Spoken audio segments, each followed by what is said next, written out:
Hi, good morning, everyone. We'll get started in just a moment.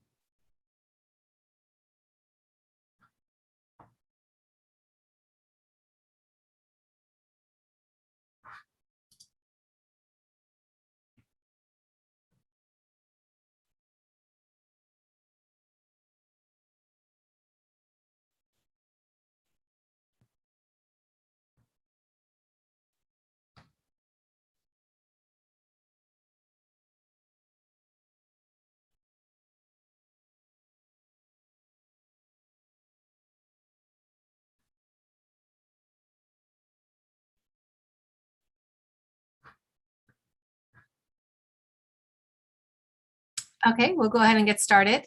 Um, so good morning or good evening, wherever you're joining us from. I'm Joanna Lewis. I'm a professor here at Georgetown School of Foreign Service and director of the Science, Technology, and International Affairs program.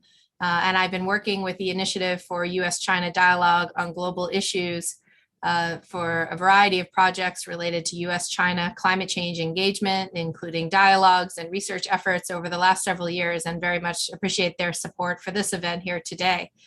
It's, of course, a very interesting time in U.S.-China climate engagement. We are less than 2 weeks out now from the start of COP26, the next big round of international climate negotiations, where no doubt U.S.-China dynamics will be quite interesting to observe. Our two countries have many decades of history cooperating on climate and energy issues, and this became a focal point of the bilateral relationship under President Obama, and then dwindled to almost nothing under President Trump. Now, of course, the Biden team is navigating climate cooperation under an increasingly tense US-China bilateral relationship. But once again, this is one of the more constructive areas I think we still see within the relationship. The special envoy for climate, John Kerry, has of course already been to China twice. He's had numerous dialogues with his counterpart, Xie Jinhua, who is also a longtime colleague and champion for the climate. You know, both of these diplomats have really made their country's climate legacies a cornerstone of their own careers. And yet we see far less science and technology cooperation now that there are significant concerns about competitiveness, supply chain security, IP theft, numerous other issues that are preventing the type of energy technology cooperation we had seen in the past. So where does this relationship really stand today? And are there still opportunities for US-China cooperation in the climate and energy space? To discuss these questions and more, we have an all-star panel with us today, all who have participated directly in and are close observers of US-China cooperation in the climate and energy space. And I'd like to introduce them all now, first starting with Li Shuo, who's a senior global policy advisor at Greenpeace China, based in Beijing. He leads the organization's engagement with multilateral environmental agreements, including the UN Framework Convention on Climate Change and the Convention on Biological Diversity. He is one of Beijing's closest and best informed observers of US-China climate dynamics, so we are thrilled to have him here with us today. Next, Nanzhou. Dr. Nanzhou is a senior scientist and department head of the International Energy Analysis Department and the group leader of the China Energy Group at the US Department of Energy's Lawrence Berkeley National Laboratory. Dr. Zhou is also the director of the presidential program, US-China Clean Energy Research Center's Building Energy Efficiency Consortium. And next we have Erica Thomas. Erica is the Senior Director of Policy for Environment, Sustainability, and Regulatory Affairs at the Information Technology Industry Council, ITI. She joined ITI after a distinguished career as a US diplomat, where she focused primarily on environment, science, and technology issues. She served many years in Beijing, where she led the famous air pollution monitoring program that was pivotal in drawing worldwide attention to China's air pollution problem. And she also ran numerous ministerial level engagements, including the first US-China SNED, the US-China Innovation Dialogue, and the US-China Joint Committee on Science and Technology, and was also directly involved in the negotiations leading up to the 2015 Paris Agreement. You can see their full, very distinguished bios on the event website. So thank you all so much for being here today, and let's get started with what I know will be a really important conversation. I'd like to start with a question to Li Shuo. Can you maybe kick us off a bit where do you see the opportunities and challenges in US-China engagement on climate and energy today? What do you see is going well, and where are the major sticking points? Hey, thanks very much for having me, Johanna. It's a pleasure to be here. Let me try to answer your questions. Perhaps by making 4 points. The first point that I want to make is when we talk about the relationship between U.S. and China in the field of climate change and environmental protection, I think the words that we use to describe their action, their interaction, are quite important. Different words carry different meanings, and some words carry very specific meanings in this particular context. For example, when we talk about U.S.-China climate cooperation, I think that tend to remind people who are in this industry for long the dynamics that we saw back in 2015, right? The high level, close interaction, kind of unlocking key political issues related to the Paris Agreement, but also the sectorial engagement, right, between the experts and industries on both sides. Another word that people commonly use is engagement. And that one is more neutral, doesn't necessarily prejudge the outcome of the interaction. And then, of course, given the more contentious bilateral relationship now, some people start to use climate competition between the US and China. I think the truth here is going forward, there won't be kind of one word to capture all. The US-China climate relationship is a complicated one, and it will get more complex going forward. So I think all of those words will hold some truth, but on the other hand, none of them can just describe or capture the entire nature of this relationship. And also, I think we need to examine, when a certain action, such as cooperation, is effective, and indeed, in which specific areas such action is needed or not. I would argue, for example, cooperation across the board between these two countries may not, actually be necessary to move the climate agenda forward. But on the other hand, I do see certain areas where the two countries would actually need to talk to each other and even collaborate, right? So I think that's the first point. The second point, if we take what the two governments have been doing since the Biden administration, particularly the interactions between the two climate envoys, as engagement, right? Engagement in the sense that they are talking very extensively with each other throughout this year. They're laying out each country's, positions and trying to find convergence. If we take that as engagement, then I think we have made some progress, on the diplomatic front, in light of or despite of the very difficult bilateral relationship. I think here, just to remind everybody, John Kerry, the U.S. climate envoy, is one of the only two senior U.S. officials who have actually visited China since the Biden administration. If you look at the two sides' first face-to-face engagement in April in Shanghai, and the outcome of it, which is a joint statement. That joint statement, I would argue, is pretty substantive. It goes into a lot of the issues where the two countries did not talk about, did not share consensus, right? And I think for a U.S. audience, one concrete example that I can throw in here is it is actually the first time in any bilateral statement that the concept of common but differentiated responsibilities is now mentioned. And we all understand that the principle of CBDR is such an important one in the engagement between the US and China. So the absence of that, I think, is quite notable. And I think it represents to me some level of willingness or flexibility on the Chinese side.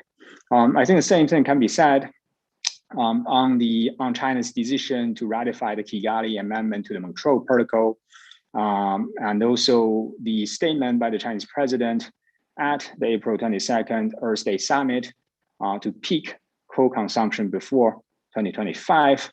And of course, the more recent Chinese announcement at the UNGA to impose an overseas coal moratorium. So a lot of progress has been made, and some of these are related to bilateral engagement.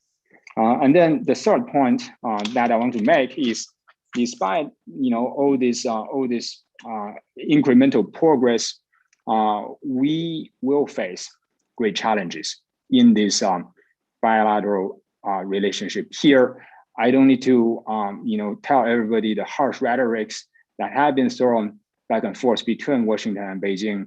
On the U.S. side, trying to separate the issue of climate change away from the more contentious bilateral relationship. On the Chinese side, our Ministry of Foreign Affairs basically refuted that attempt. But in the spirit of being kind of provocative with, I guess tonight, primarily an American audience, I would argue that the biggest challenge for this relationship going forward is the U.S. domestic climate politics, right? A gridlock domestic climate politics. No real progress can be made or has been made, at least in the eyes of the policymakers here in Beijing. Really, other than the rejoin of the Paris Agreement by the Biden administration, of course, the U.S. introduced new 2030 climate targets as its NDC, and also in September committed $11.4 billion as climate finance to support other developing countries. But all of those actions would require congressional support, and the prospect of that is highly uncertain. So I think in the Chinese eyes, there's not a lot of credibility to start with on the U.S. side, which will make the 2015 style bilateral kind of joint progress or joint decision making very, very difficult, because there is simply not a quid pro quo in the Chinese side, in the Chinese eyes. And then the fourth and the last point that I want to make is, given all that I have said, I think the U.S. should understand with nuance its role in influencing or shaping China's approach with regard to climate change. Here, you often sort of hear two exaggerated views. On one hand, the argument goes, the U.S. has all the power. It could, if it wants, basically, help the state council write its 5-year plans. That's kind of one, exaggerated view. And then on the other hand, the argument goes, why do we bother? Right? China is anyways on its own path, and we will not have any, influence in shaping its trajectory. I think the reality would be somewhere in between these two arguments, right? And it is probably much more nuanced.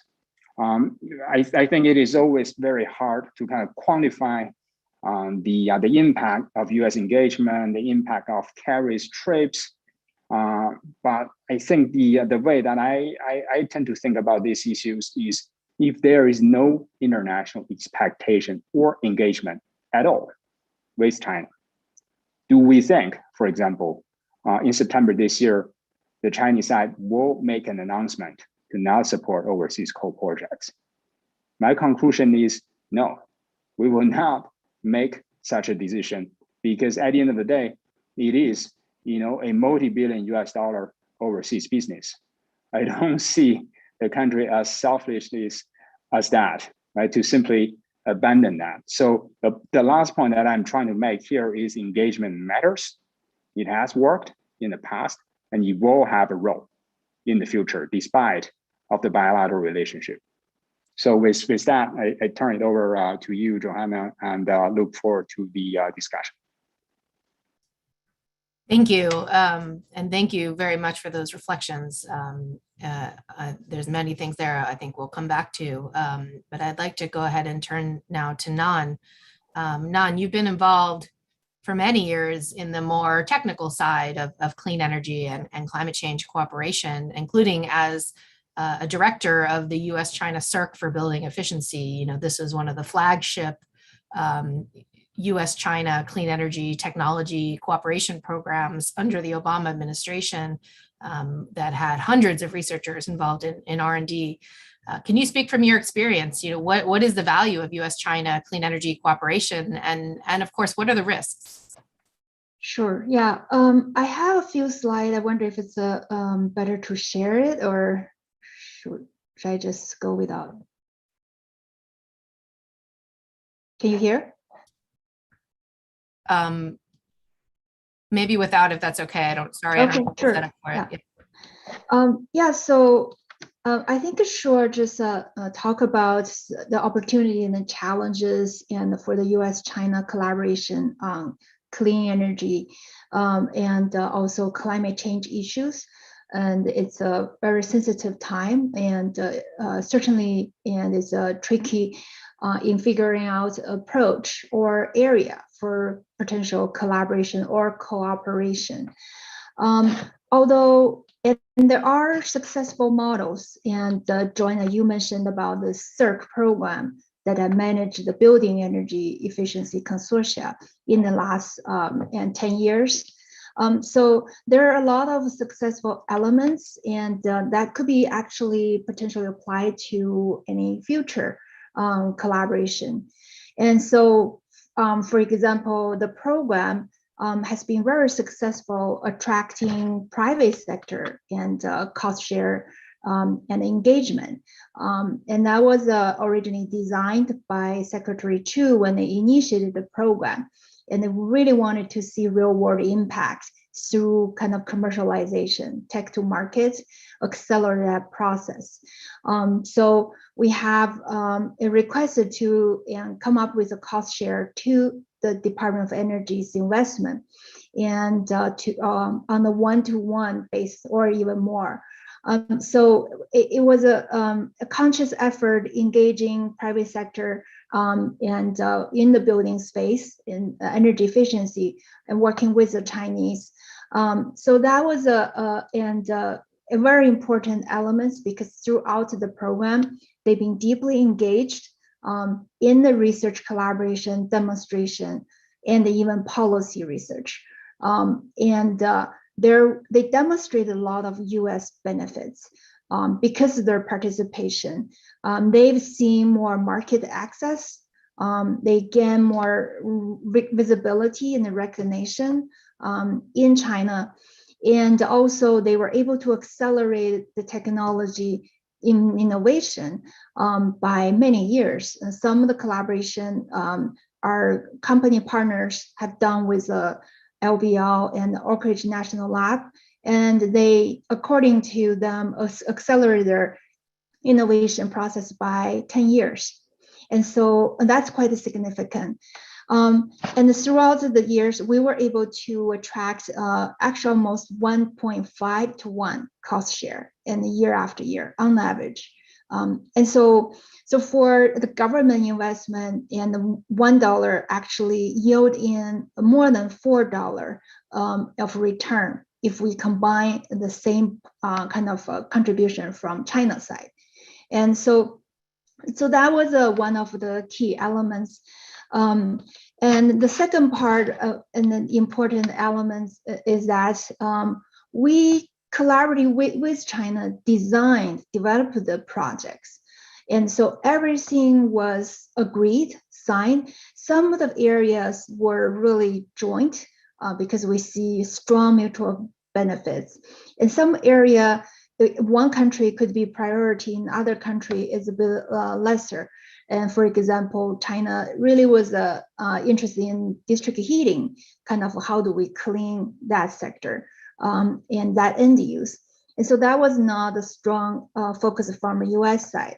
And so in areas like that, we had a more cooperative approach. And so each side provides and support as needed, and to ensure the other side could succeed. So that was the second part of the elements. So the other part is really the demonstration projects. It was highly welcomed by, again, private sectors and even by our research community, scientists, because we normally do more and the desktop work. And by having demonstration building, real building, and we can test technologies, do instruments and monitor and testing, all of those, and to verify and whether the new technologies actually work and what their performance are in the real world. And so that provide us the first hand in the data to calibrate our analysis or research. And also, as I mentioned, is for a private sector, that was also very important, and to show how the US technologies and can actually fit into the Chinese situation and how they perform. Anything needs to be modified or improved. Yeah, so there are these very successful elements of it. And the program, and then any of the R&D collaboration, and encounters the issue of the IP protection. And Joanna, you're the expert on that. And so for SIC program, really before we enter any of the collaboration, and there was consensus that we need to come up with some protocol that both sides need to agree to protect IP from our companies or from our research lab scientists. And so lawyers and government officials from both sides, both the US and China side, and worked extensively and probably over half a year to come up with this TMP, Technology Management Protocol. And so that was not easy. And everybody finally signed off. And we've been using it as really the protocol, and to make sure there's no dispute and no misunderstanding. So that has shown to be very effective as well. And throughout this collaboration in the last 89 years, we have never encountered any problem related to IP.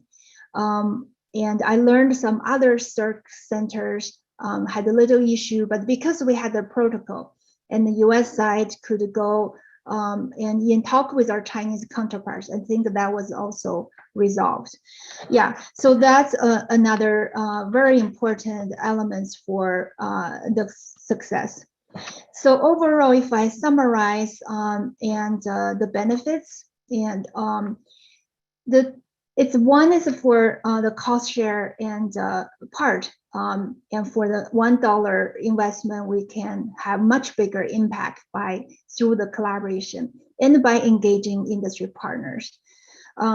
The second part is really real world impact through R&D and the development to demonstration and to deployment. And we actually have worked on codes and standards together. And that's another area all the US companies, researchers, and felt they really benefited, because having the voice in the standard setting, and it's in the more a level playing field, right? If we can have the voice and come up with standards that's stringent enough, they can help move the needles. And the US technologies can also openly compete, right, in the market. If the standard is too low, then the US technologies that are efficient or more costly, and probably it will not prevail. And that's a very important and the benefits. And then the tech to market accelerations through this collaboration with industry. So that's another benefits. And yeah, so overall, this IP protection. So those are the key and successes and the benefits I see from the collaboration model. There are also some lessons to learn for future collaboration between, and and the US and China on climate change issue. We can pick a different area. We can pick area that's less controversial, and then we can use this model. But paying attention to these few elements will be very important. So that includes aligning with and adding value to US industries is really critical. And field testing contributed to next generation technologies for all. And a lot of best results also coming from and some of the collaborative research agreement, we call the CRADA, between US industry and the national laboratories. And this CircuitB model created this halo effect for US companies, and which result in greater access to Chinese government, market, and key influencers. And the partnership we have built and with Chinese institutions, that is beyond the valuable to all, not just US companies, governments, academia. And even though the program is wrapping up, it's ending this month, end of this month, and the partnership and will continue. And our scientists already publish a lot of joint papers, conduct the research with the Chinese collaborators, and so they will continue on those bases. Lastly is a lot of the market intelligence for both US and Chinese companies learn from CIRC is very critical. So I can see these elements and could certainly be applied to future collaboration. Let's pick an area, for example, it could be building materials or zero energy, zero emission buildings, or some other areas and transportation behavior. And many of those areas, there's no national security concern. Yeah, so with that, and I will stop here. Great, thank you, Nan. That's really, really interesting to hear about your firsthand experience working with these technology collaborations. I'd now like to turn to Erica. Erica, you've really seen US-China cooperation from a variety of perspectives over your career, of course, previously in your role as S&T counselor at the Beijing Embassy, but now at the Information Technology Industry Council. Could you speak to where you see opportunities as well as areas of competition for the tech sector in China? Thank you, Joanna, and thank you for including me on this panel today. So let me begin by providing a brief introduction to the Information Technology Industry Council, known as ITI, and to the Green Grid, which are the organizations I currently represent. ITI is the premier global advocate for the tech sector. We are a global trade association representing 80 of the world's most innovative companies. And the Green Grid is an affiliate of ITI that has 35 member companies dedicated to optimizing the resource efficiency of data centers. And for both these organizations, China is always a subject of much concern and interest to our members.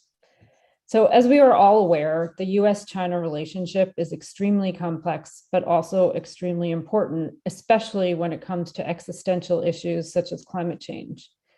So during my time covering China for the US government from 2006 to 2014, the relationship was one of both competition and cooperation. And you just heard about some of the great cooperation that started during that time from Nan. And sadly, since I moved away from China in 2014, the political relationship has deteriorated dramatically. And this has made the operating environment in China even more challenging than it was before for foreign companies. So despite the deterioration of the US-China bilateral relationship in recent years, the goal of the tech sector still remains to try to find a balance among competition, collaboration, and pressure. So what do I mean by that?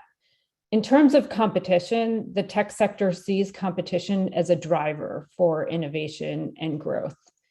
And in terms of collaboration, the tech sector sees collaboration wherever possible as a means to expand market access. And in terms of pressure, the tech sector views it as necessary for governments to continue to press China to allow foreign companies to be able to compete on an even footing with domestic companies in China and around the globe. The tech sector has adopted this approach because regardless of whether China plays by the same rules or not, it is clear they will continue to develop significant capacity for technological development, innovation, and growth, and cannot be ignored as a competitor or as a marketplace. So with that background, I'd like to begin by outlining some of the key priorities at this time for the tech sector with regard to China, and conclude by considering how these priorities relate to climate change cooperation. So first, our companies face real and persistent challenges in the Chinese market, including barriers to market entry and preferential treatment policies. Over the last 15 years, China has created a tapestry of laws, regulations, standards, and practices that collectively advantage Chinese companies and create conditions sometimes for direct and indirect tech transfer. Despite China's preference for long-term planning and strategic approaches to boost Chinese innovation and indigenous technology, as China hands well know, the Chinese government is not a monolith. Infighting and discord often mean that pressure from the Chinese leadership for agencies to issue regulations has added another layer of uncertainty and unpredictability to the Chinese market. For example, following passage of China's 2016 cybersecurity law, the tech sector has seen an unprecedented onslaught of implementing regulations, notices, measures, and standards drafted by numerous agencies within the Chinese bureaucracy, often contradicting one another. While China has reconciled some of these differences, the landscape still remains murky. So with that background, let me briefly touch upon the three priorities for the tech sector with respect to China before moving to the topic of climate more specifically. So first, the tech sector supports and promotes positive US policy proposals that stand to enhance US technological competitiveness with China. Second, the tech sector is focused on identifying Chinese ICT and related policy areas that impact US and multinational companies, and then developing strategies to influence those policies. And third, the tech sector would like to influence the implementation of the US-China trade deal to roll back tariffs and address priority tech issues, such as forced tech transfer. In terms of climate change, the tech sector is eager to deepen the relationship with key stakeholders within companies, academia, and associations in China to exchange information and foster alliances wherever possible. My personal hope is that China's climate ambitions will create space for positive cooperation, both for the tech sector and for the US and the international governments in China. I believe there is some room for hope, given that China has long viewed the transition to a low carbon economy as an economic driver by providing millions of jobs for Chinese, as well as by reducing China's dependence on foreign oil and gas. As I used to tell congressional delegations when I ran the environmental section at the US Embassy in Beijing, China may have missed the Industrial Revolution, they may have missed the dot-com revolution, but they are definitely not missing the Green Revolution. In fact, China is leading the global energy transition in many ways. In a few examples, China already has over 3 times the amount of solar energy than the US. China's wind power installations were more than triple those of any other country in 2020. And China makes and buys more electric cars than any other country by a considerable margin.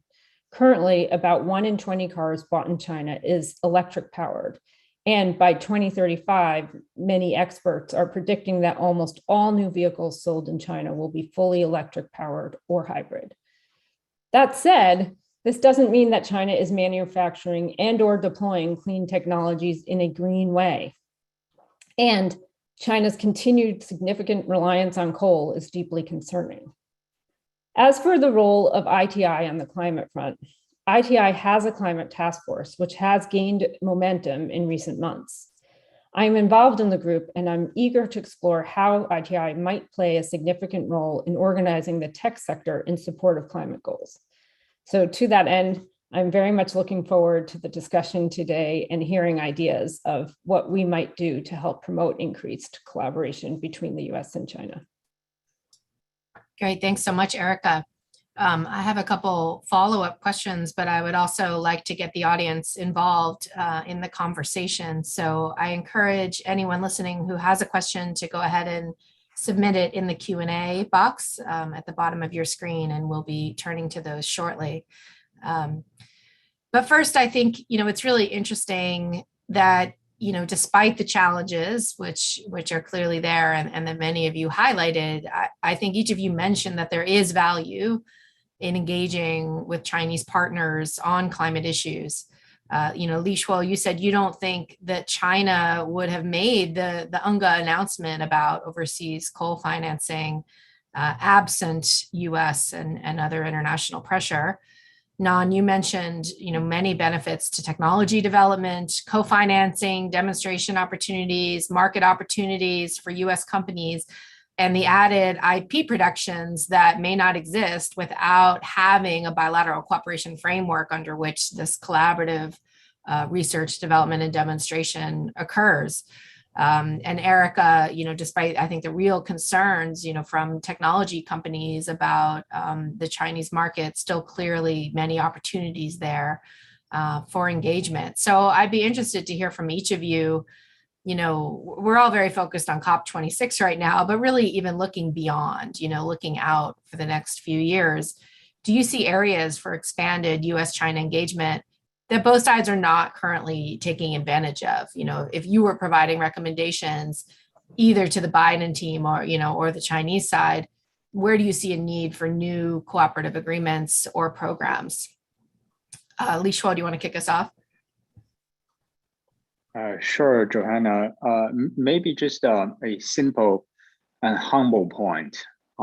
They should, both sides, both governments should just maintain the frequency of their policy dialogues after COP26, right? I think, for people that are familiar with the international climate calendar, this year is a big year.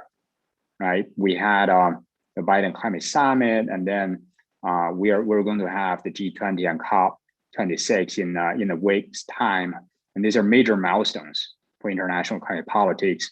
And it's easy to see intensive international engagement, U.S.-China engagement in the run-up to those major milestones. I think the frequency should be maintained going into 2022.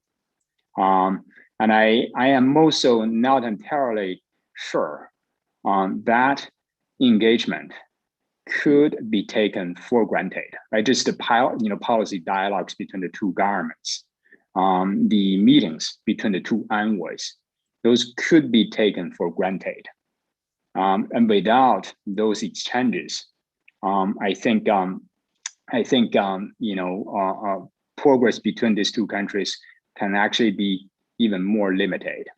So in a way, to answer your question, Johanna, it is not only or not necessarily about the two countries talking to each other or even cooperate with each other to have clear progress in specific areas, but just to maintain the channel of dialogues so that they make their own position clear to the other side, and also to let the other side know about their expectation, right, to the other side. I think that by itself is actually quite important. And I am not entirely sure that humble exercise could necessarily be preserved, right, in light of the very contentious bilateral relationship. Thank you. It is actually somewhat optimistic. It's interesting to hear, that many of you, even though you're pointing out the realities of the current relationship, that there are potentially still opportunities and value in engagement. Nan, you started to speak about specific technology areas where you see, less of a concern about competition. Maybe you could elaborate again on where you see that there are missed opportunities for clean energy technology cooperation. Sure. Yeah. So it's not just like the area that's less controversial, but even on some of the area that's really high impact, high potential, depending on what approach and angle we take, there's still a lot of things we could do. For example, the coal phase out. I know US is putting a lot of pressure on China, phase out, phase down. But in the country where the demand is just growing, still, even despite COVID, China's energy demand grew. Steel, cement, aluminum, all the production grew, and in 2020. And so compared with the year before, and so it's even more now. And so in the country, they're still developing, urbanizing, and using energy and emitting. And it's very hard for them to replace coal with clean and fuels at a scale. And of course, China already has a very aggressive target. We all know.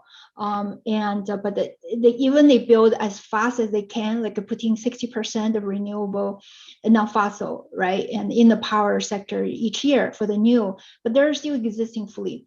So we feel, and in order for the coal transition to happen, actually the just transition topic and it needs to be in place, because otherwise, and how are they going to do with the jobs and employment on the economy, and they worry about.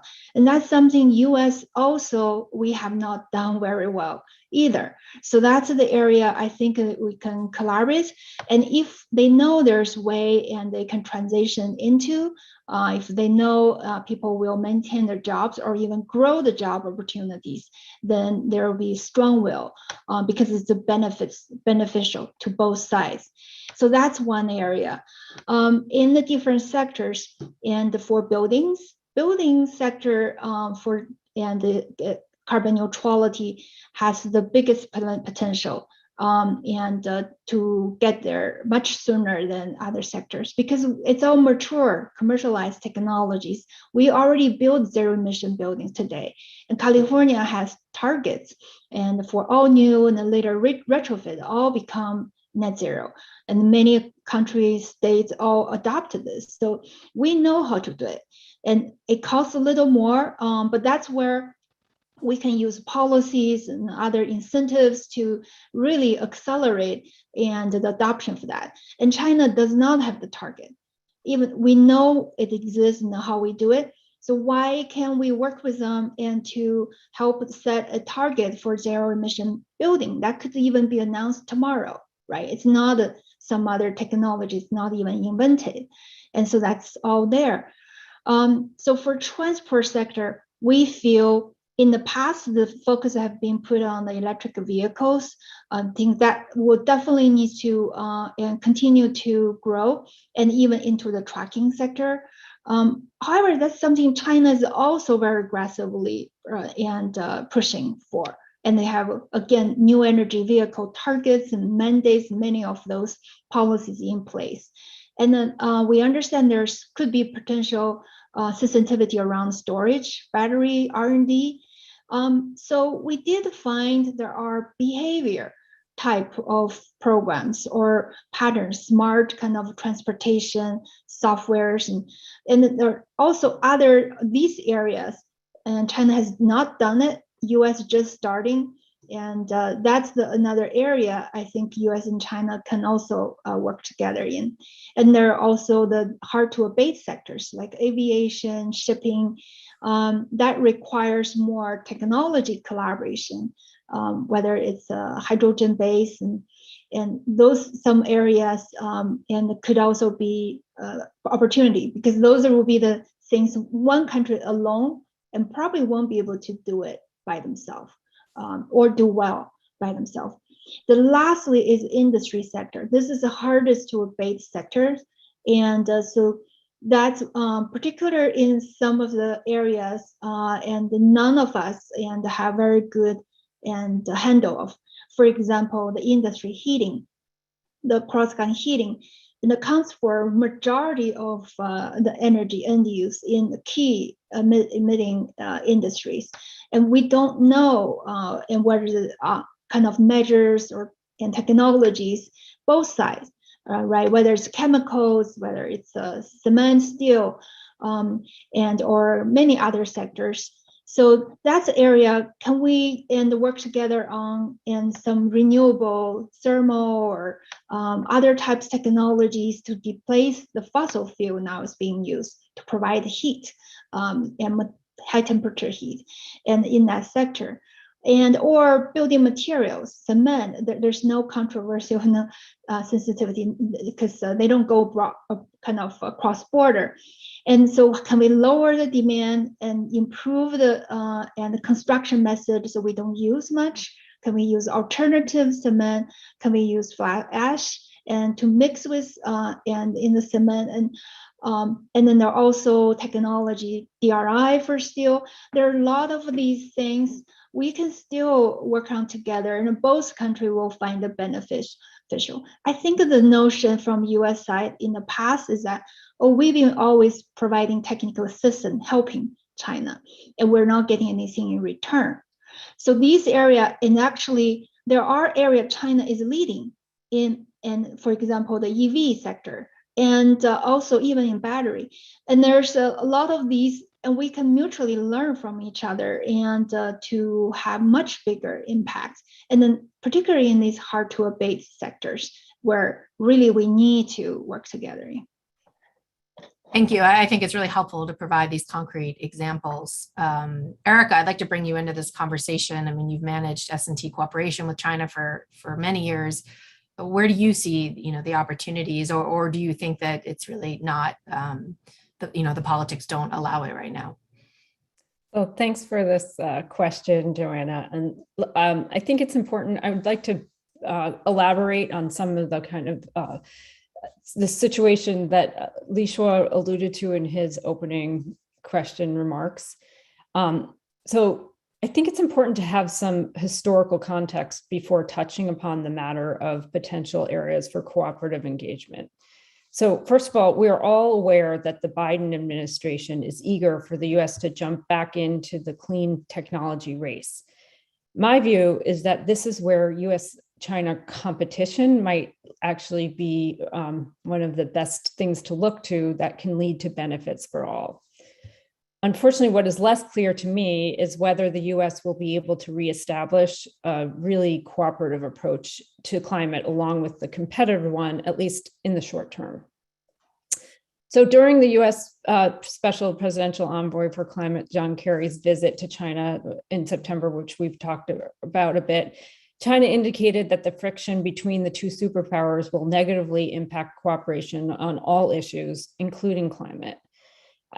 This is very discouraging given that the future of our planet demands that the two largest emitters lead the way for the entire world in transitioning to a carbon neutral economy. But when it comes to US-China collaboration on climate, my best advice is what Li Shuo was saying in the beginning. My best advice for the US would be to get our own house in order. China will be much more likely to take the actions we want them to take if we demonstrate that we are serious and we are investing in the innovative technologies necessary to bring about the transition.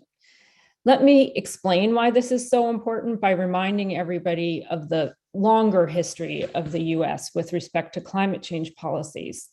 So when the US government asked China to engage on climate action, China is looking at the US against the backdrop, the following backdrop. So the US signed up for the Kyoto Protocol to the United Nations Convention on Climate Change in 1997 under President Clinton, only to withdraw from the protocol 4 years later under President George W. Bush. Then in 2009, the US drafted the Copenhagen Accord to the Climate Convention and used pressure tactics to get China to sign on, with the indication that the US would pass comprehensive domestic climate legislation, only for the Waxman-Markey major climate legislation to die in Congress in 2010. Then, during my time in China, and culminating in 2014, after many years of convincing China that the US was back in the climate game, we got them to agree to sign that joint presidential agreement between President Obama and President Xi, which paved the way for the successful Paris Agreement in 2015. And then in 2017, President Trump came in and withdrew from Paris. So there's no question the US is now back in the ring, and we're again urging China to cooperate on climate. But from the China's perspective, why would China believe the US is a reliable partner? So I think that the only way the US will be a credible collaborator in China's eyes is if the US gets to work at home. And based on the history I just detailed, the Biden administration faces a major hurdle in achieving the types of bilateral cooperation like CIRC or the 10-year framework on energy and climate cooperation that existed when I was in China. There's little reason for China to trust the executive branch will be able to follow through on its climate agenda, no matter how much of a priority it might be, unless the climate agenda is supported by legislative action. Therefore, you can bet that China will be paying very close attention, not only to what the executive branch does and says, but China will also closely follow congressional action on this issue. That said, the good news is that, as Li Shua noted, our international climate czar, John Kerry, has a really good relationship, which I was able to witness during my time in China, with the Chinese climate czar, Xie Zhenhua. In fact, this may be the only reason China is talking to us behind closed doors. And it may, possibly, as Li Shua noted, have been behind China's recent announcement about stopping coal investments overseas. But in my estimation, the chance of any kind of public cooperation, like the secret negotiations I helped facilitate between the US and China to reach the 2014 joint presidential statement in the run-up to Paris, is unlikely to happen. Again, this is a major dilemma, given that it is critical for China to increase its climate ambition dramatically if we are to have any hope of holding to the global temperature rise to no more than 1.5 degrees Celsius from pre-industrial levels, in line with the climate change convention climate goals. This is why my best recommendation for the US government at this time is to continue to talk, absolutely, and maintain relationships on this issue wherever possible. And I think it's great that Kerry is leading that charge. But the most important thing the US can do to bring China back into a collaborative frame of mind is invest at home in the technologies and policies necessary to transition the US to a net zero emissions economy, while of course continuing to promote a level playing field with China. In other words, I think it makes sense at this juncture for the US to embrace competition. And as former Secretary of Energy Stephen Chu under Obama would say, make clean energy the modern version of the space race that we once had with Russia to reach the moon first. Race to own and build the technologies to make our planet clean and build them in a way that is also green. So making competition for who can lead the transition faster is a competition from which the whole world can benefit. And if China and the US are going in the same direction, I believe the chances there will be real opportunities for meaningful cooperation on climate will increase. So in the meantime, from where I sit now, my hope is that the private sector and civil society may be able to find productive ways to engage and help pave the way for both the US and China to take the actions needed to lead the world in addressing the existential threat posed by climate change. Thank you, Erica. That was really great. And I want to come back to this issue of US credibility, because we have a couple questions from the audience specifically on this point. And Li Shua, I want to get your reaction here if you think this sort of fairly characterizes where we are. There's one question saying, is there really an appetite in Beijing right now for policy dialogue? Does the US government have to prioritize the reestablishment of domestic policies before we can ramp up track 1 and track 2 engagement with China? What's the sequencing there? Because of course there's a time element to all of this. And do you think we can sort of be doing both concurrently? And then there's another point from the audience about, the fact that much climate progress in the US really goes forward at the state level, not necessarily the federal level. The federal level has been mentioned is, there's a lot of this sort of constant changing, of course, with election cycles in climate policy priorities.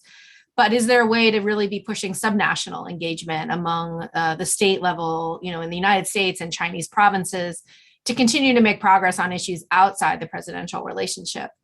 Li-Shuai, I wonder if you could give us a quick reaction to this. Sure, happy to, Johanna. I think what I will say is, on the sequencing question, we need to do, we need to do both at the same time, at least for two reasons. One is we don't have a lot of time, right, in dealing with the climate crisis. We can't afford any sequencing. And number two, if we wait until the US to get its domestic affairs in order, we might actually need to wait a very long time. I think what we really need to achieve here is just between these two countries to build a political consensus that this issue, climate change, is indeed an issue of a different nature, an issue that the two countries should try to somehow set aside from the more confrontational and competitive bilateral relationship, right, to maintain the dialogue. I think that's something that we need to preserve. The first year of the Biden administration has made some progress in this regard. But again, as I said, and as Erica has already alluded to as well, part of this engagement depended very heavily on the key individuals on both sides. So there is a time limit to that. And so how do we kind of cement these channels and this mechanism, this political consensus? I think that will be a very, very important task for 2022 and going forward. With that said, I would also say that something that I found quite ironic and interesting, the premise of a lot of the US-China discussions is basically how do we get these two countries together, right? Holding each other's hands, or at least moving towards the same direction.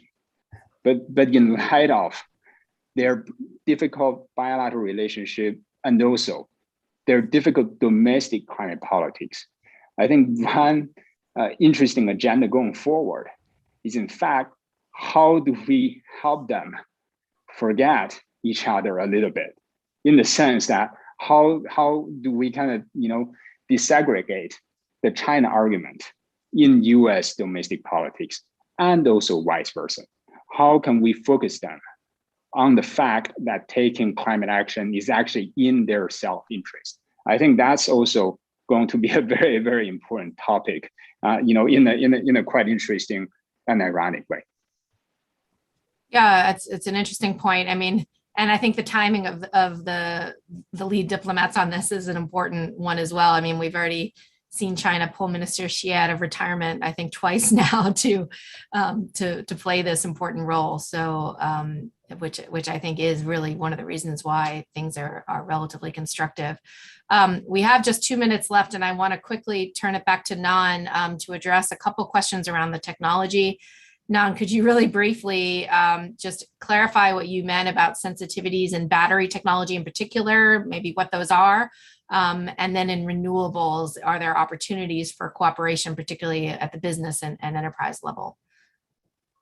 Sure, yeah. So I don't know for sure, but I think the sensitivity around the battery technology, number one is related to resources. And because, for example, lithium and some of new mineral be used in battery. as the whole world and moving toward electrification. And there will be increase in needs for battery storage for every country. And China is certainly one of the biggest. And they already is leading in many of the area, whether it's R&D or acquiring and the resources, mineral, and for the production. And so there will be competition for resources.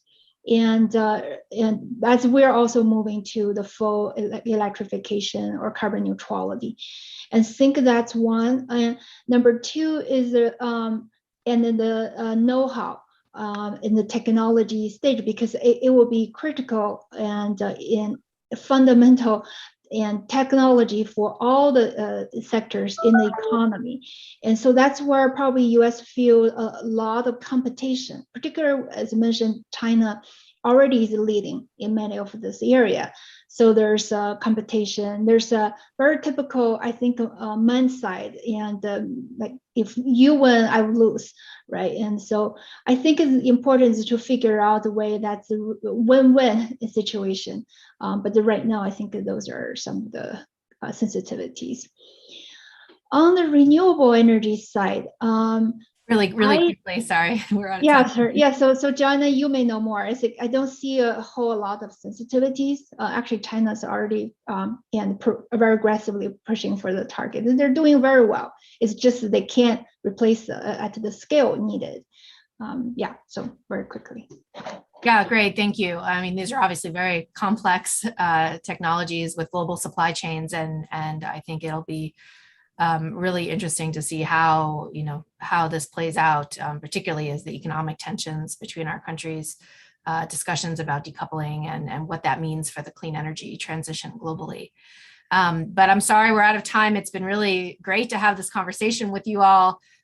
These are three people whose work I respect extremely highly and real experts in this space. So thank you so much for taking the time to join our community today. We will look forward to following your work. And then thanks to everyone who joined this conversation. And we look forward to holding more events on this topic going forward. Thank you all. Take care.